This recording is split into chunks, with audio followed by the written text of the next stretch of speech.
Всем привет! Как вы, наверное, уже поняли по названию передачи, речь сегодня пойдет о Керманской крепости, пожалуй, самой большой и сохранившейся до наших дней на территории Украины.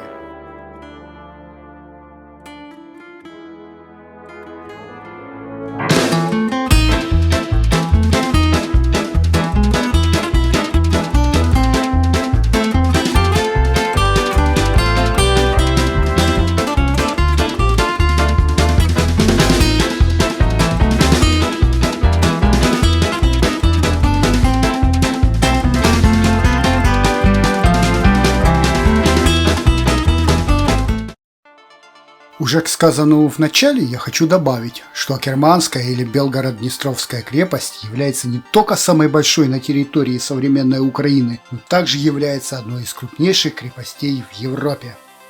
Ведь ее площадь составляет 9 гектаров, а общая протяженность наружных стен 1756 метров. При этом высота стен, или по-научному куртин, в среднем составляет 6 метров, а ширина от 2 до 3. Впечатлены? Мы тоже. Для пущего представления масштабности сооружения хочу добавить, что с 3 сторон стены крепости были защищены рвом длиной 647 метров, шириной 13 метров и с первоначальной глубиной от 11 до 13 метров. Если театр начинается с вешалки, то посещение крепости начинается с прохода через центральные ворота. Сейчас к воротам ведет такой себе капитальный каменный мост. Но в те стародавние времена на этом месте через ров был перекинут самый что ни на есть подъемный мост, знакомый многим по рыцарским романам.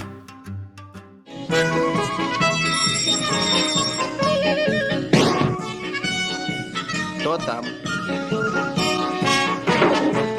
Килийские ворота открывают доступ в гражданский двор, самый большой двор крепости, который предназначался для укрытия населения в лихие часы. И помимо жилых построек на его территории находились склады с продовольствием и резервуары с водой. А учитывая размеры крепости, запас провизии нужен был большой. Например, во время осады крепости турками за ее стенами укрывалось по разным подсчетам от 17 до 20 тысяч человек. К сожалению, постройки внутреннего двора практически не сохранились. И нам остается только пофантазировать, как бы мог выглядеть двор с высоты птичьего полета.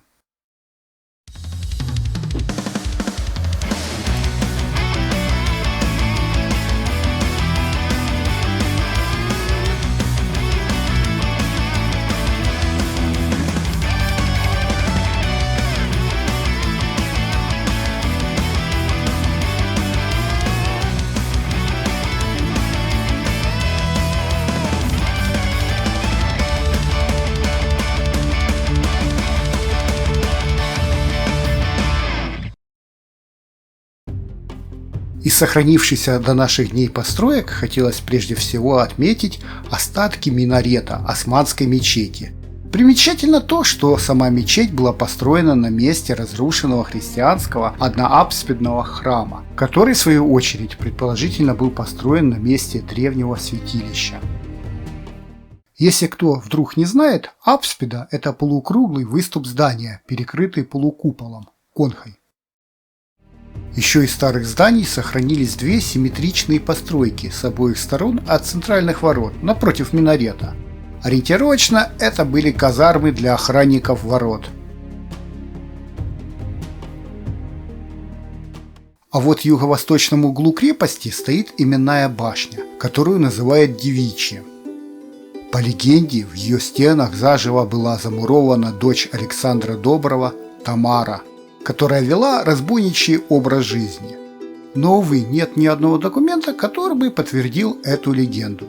А прагматичные турки, которые с 1484 года владеют крепостью, называли эту башню как башня с ярусами. С противоположной стороны от Девичьей башни находится башня Пушкинская. Есть воспоминания очевидцев, что Пушкин, когда был тут проездом, долго стоял в этой башне. В оборонном смысле эта башня примечательна тем, что в отличие от других башен крепости, здесь были камины. То есть, другими словами, башня была жилая.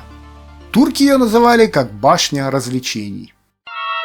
Дорогой, Какой такой павлин-шмавлин? Не видишь? Мы кушаем. Вторым по площади является военный двор. Его площадь составляет около 2 гектаров. Исходя из названия двора, нетрудно догадаться об его предназначении. Правильно, здесь размещался гарнизон крепости. От гражданского двора он огорожен разделительной стеной, которая тоже имеет оборонные сооружения, то есть военный двор являлся отдельным самодостаточным оборонным комплексом и мог продолжать оборону отдельно от всей крепости, даже при захвате неприятелем гражданского и торговых дворов.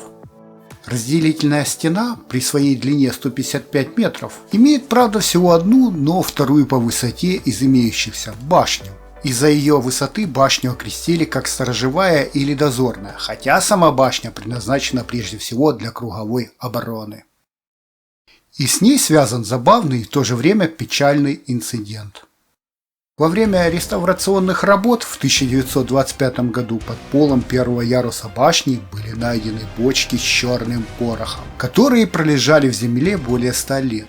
Охранник, приставленный охранять эти бочки, ради любопытства решил проверить при помощи спичек состояние древнего пороха. Слежавшийся за столетия порох не подвел, и незадачливый экспериментатор сильно опалил себе лицо. Так что, уважаемый зритель, при исследовании старины соблюдайте технику безопасности. Сразу спросил бы, что это за красная кнопочка внизу?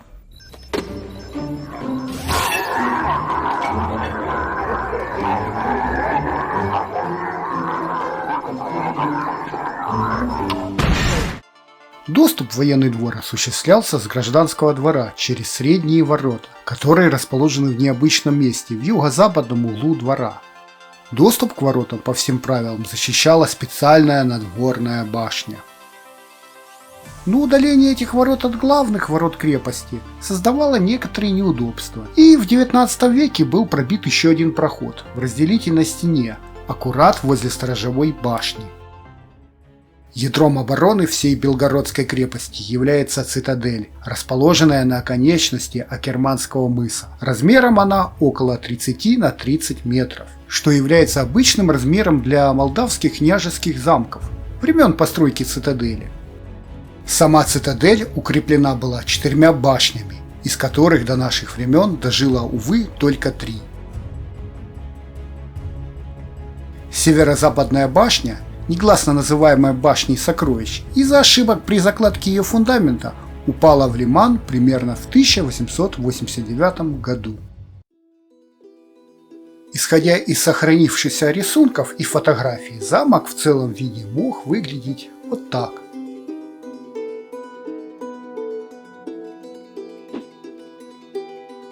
Также во дворе замка не сохранилось оригинальных построек. Единственная оставшаяся крупная постройка – это турецкий пороховой погреб, построенный на 3 с хвостиком столетия позже. Достоверно известно только о 2 первоначальных постройках внутри. Это дворец, от которого сохранилось огромное окно на уровне 2-го яруса и полузасыпанный отдельный вход в цитадель, а также христианская церковь. От нее осталась только апсида, вмурованная в восточную стену. Существует также версия, что все эти помещения находились в одном П-образном здании. Примерно вот так. Сейчас в цитадели для доступа посетителям открыто еще 2 объекта. Это проход на 1-й ярус юго-восточной комендантской башни и темница в юго-западной башне.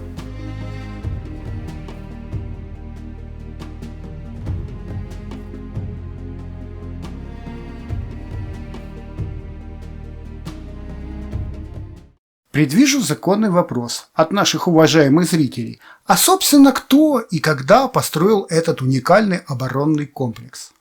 Терпение, сейчас расскажу. Первое крупное поселение на этом месте возникло еще в античные времена. И это был древнегреческий город Кира, который был основан во второй половине VI века до нашей эры и просуществовал вплоть до IV века, но уже нашей эры. Потом, если верить раскопкам, существенных крупных поселений на этой территории не было, вплоть до конца XIII века. Самое первое раннее документальное упоминание о средневековом Монкастро, Белгороде, содержится в нотариальном акте от 28 мая 1290 года, в котором оформлялась сделка двух купцов в Кафе. До середины XIV века Белгород принадлежал Золотой Орде, а в начале 15 века Белгород уже известен как один из крупнейших городских центров в Карпато-Днестровских землях, с населением более 10 тысяч человек. Естественно, перед молдавскими правителями, владеющими тогда городом, встает вопрос обороны этого крупного по средневековым меркам города. По мнению историка Андрея Красножона, можно выделить 7 строительных периодов крепости. Первый период – появление цитадели и первоначальных укреплений военного двора. Второй период – в эпоху правления молдавского господаря Стефана II, строительство разделительной стены и средних ворот. Третий период – при новом господаре Александреле строительство новых башен в стенах военного двора. Четвертый период – наиболее масштабная перестройка крепости, появляется гражданский и торговый двор. Также выкапывается ров. Пятый период – по инициативе Стефана III Великого укрепляется приворотная башня и сам пролет ворот. Шестой период – восстановление крепости Османской империи после штурма ее армией Баязида II в 1484 году. Седьмой период – различные модернизации крепости османами. Мой рассказ о крепости был бы не полон без упоминания еще одного двора крепости – торгового, который находится между гражданским двором и водами залива. Увы, из-за близости к воде укрепления этого двора больше всего пострадали и практически не сохранились до наших дней. Какие только функции не приписывались этому двору. И припортовой, и карантинный, и таможенный. Но мне ближе гипотеза ранее упомянутого Андрея Красножона, что самой главной функцией этого двора при осадах обеспечивает самую важную стратегическую задачу – доступ к воде. Ведь не зря ворота, которые вели в этот двор, назывались водяными. И при этом они располагались рядом со средними воротами, что уменьшало путь подвоза воды в военный двор. Потому что без воды и не тонем, и не сядем. У Акерманской крепости, да и собственно, как и о других местах, о которых мы уже делали видео, можно рассказывать и рассказывать. Но формат нашей передачи все же не исторический. Поэтому, если вас заинтересовала история про Белгород-Днестровскую крепость, то советую почитать пару книг уже не раз мною упомянутого Андрея Красножона. Их название я оставлю в описании под видео. Ну и как будет возможность, приехать и воочию увидеть это величественное и монументальное сооружение. А пока с вас лайк, колокольчик, лучше даже донатами, и до новых встреч!